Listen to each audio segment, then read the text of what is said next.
We're back again with Frank with Torano Cigars. Our last session, we talked a little bit about the family history and the growing process and the fact that 250 hands have touched this cigar before we got it to enjoy here. Something else that I wanted to kind of highlight is the fact that we have people come in the store and say, I want a Cuban cigar. I have to tell them, I'm sorry, 1958 ruined it for you, bro.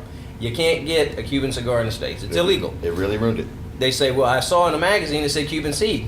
And then I have to explain to them, well, let me tell you how that kind of works. And tell me if I'm wrong, but when the regime exiled people from Cuba, people took their seeds because that's all they had. They couldn't take their homes, they couldn't take their cars, they couldn't take anything. They took their families, their lives, and their seeds, and they left. Went to Dominican Republic, Nicaragua, Honduras, Costa Rica, places like that they could go and settle and be safe.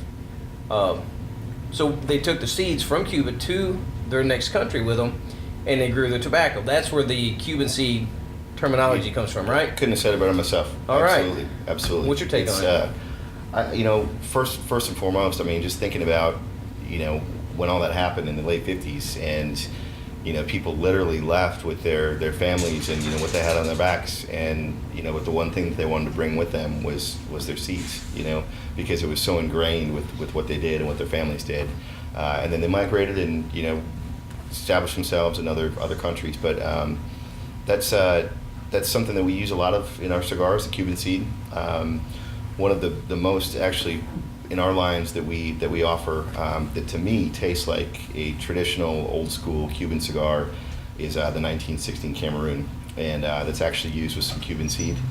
And we grow that in Honduras and Nicaragua, but it is Cuban seed, and so it kind of gives a special kind of a old-fashioned taste to it that I really love. And especially with the older sizes, with the smaller ring gauges, the Coronas and whatnot, it really kind of gives you that element of smoking, what a Cuban, what you think a Cuban tastes like. So it's a unique thing, and I'm really glad that people did that. And fortunately for us, they're able to continue on then those same crops every year that spawned from the Cuban seed and keep that going. Right. For the most part, I don't know if you agree with me or not, but I'm gonna throw this out there: Cuban cigars are not the best cigars in the world. It's the forbidden fruit, and you want it because you're not supposed to have it. I've had a couple, they're okay, but Torano is right up there with some of my all-time favorites. Yeah. I mean, a cigar, and when you're talking about a cigar, it's just really all about the individual flavor, the quality, and the burn.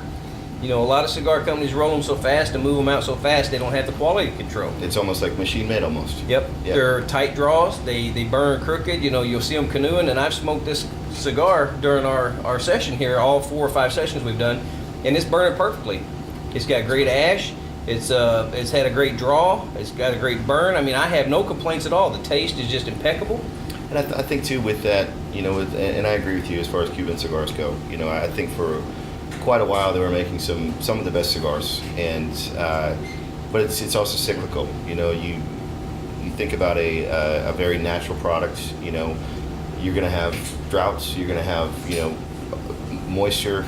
Too much moisture, and just times when the fields don't produce what you want. Right. I think as of late, right now, in the past few years, I think Nicaragua has produced some of the best the best tobaccos, the most flavor and whatnot, and that may not be for forever. It may go to Honduras, it may go to Dominican Republic, but it's always changing, and that's even me working for Torano, I always encourage people, smoke as many cigars as you can to figure out what you like, because what I like or what you like may not be what someone else likes, and it's all about uniqueness and what appeals to you the most. Right. That's a huge issue when people come into the store, especially young people that are just trying to get into the hobby of smoking cigars. They'll want to know what's the best cigar you have. I can't answer that because to me the best cigar I have for me is what my palate really enjoys. And maybe what their palate enjoys is different. Day, yeah, exactly. That may change. It changes throughout the day. It changes, throughout depending on how busy the week is.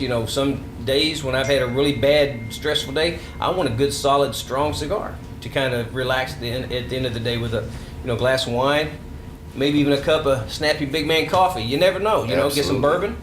But, everybody's palate is different, and it's one of those things, like you said, you have to smoke a lot of cigars, you have to try a lot of different things, and you have to really find what your palate wants. Yeah. we're all different, and cigars are all different, and you know it's about finding that your own match. That's right. With that. We're going to be back in just a moment, and when we come back, we're going to add to the topic of what your palate likes.